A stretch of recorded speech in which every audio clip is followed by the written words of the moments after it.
저는 법률 상담 공작소 블로그를 운영하고 있는 우 실장이라고 합니다. 예전에는 전산화가 되어 있지 않고 수기로 하다 보니 여러 가지 문제들이 발생한 것 같습니다. 그 중 하나가 출생신고를 2번 한 경우가 많다는 사실입니다. 즉, 처음에는 원칙대로 출생신고를 한 후 해당 자녀의 친모가 재혼을 하면서 재혼을 한 남편과 본인 사이에 태어난 것처럼 다시 출생신고를 하게 됩니다. 이러다 보니 이중오족, 즉 2번의 출생신고하는 일이 발생을 하게 됩니다. 보통 처음에 출생신고를 한 A의 경우에는 주민번호도 존재를 하지만 그 주민번호로는 단 한 번도 살지 않았고 2번째 출생신고한 B로 새로운 주민번호가 부여가 되고 그 새로운 주민번호로 대부분 살아가게 됩니다. 이런 상황을 그대로 방치하면서 살아가게 되더라도 당장 불이익은 발생하지 않습니다.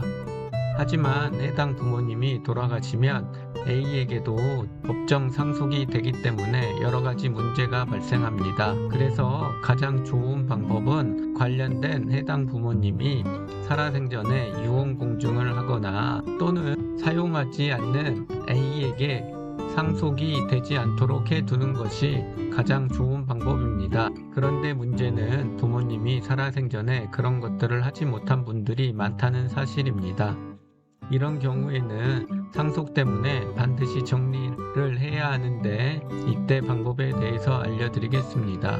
이때 가장 쉬운 방법 중 하나는 처음에 출생신고를 했던 A의 부 또는 그분의 자녀들이 실종 선고를 하는 것입니다. 이렇게 하면 시간이 1년 정도 소요되더라도 확실하게 사망과 같은 처리를 할 수가 있습니다. 만일 친모 측에서 하려고 하면 A와 B의 생년월일이 임신 가능한 정도의 차이가 있어야 합니다. 예를 들어서 A의 출생신고를 77년 10월에 했다라고 하면 B의 출생신고가 78년 10월 정도에 해서 주민번호 차이가 있다라고 하면 이 경우 또한 실종 선고를 하는 것이 가장 확실한 방법입니다.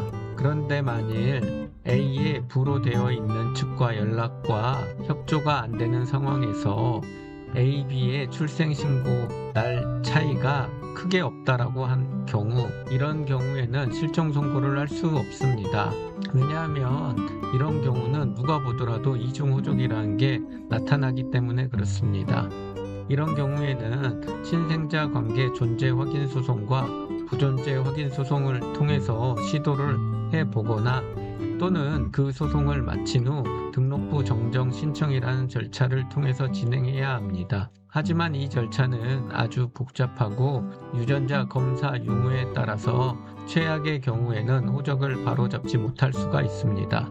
그러면 상속 또한 진행이 안 될 가능성이 아주 높습니다.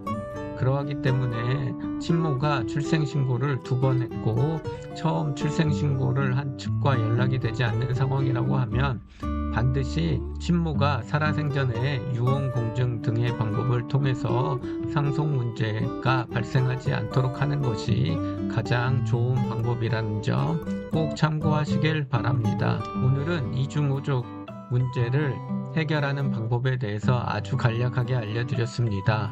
보다 자세한 것은 법률상담 공작소 블로그를 확인하시거나 저에게 연락을 주시면 보다 더 자세하게 상담해 드리도록 하겠습니다.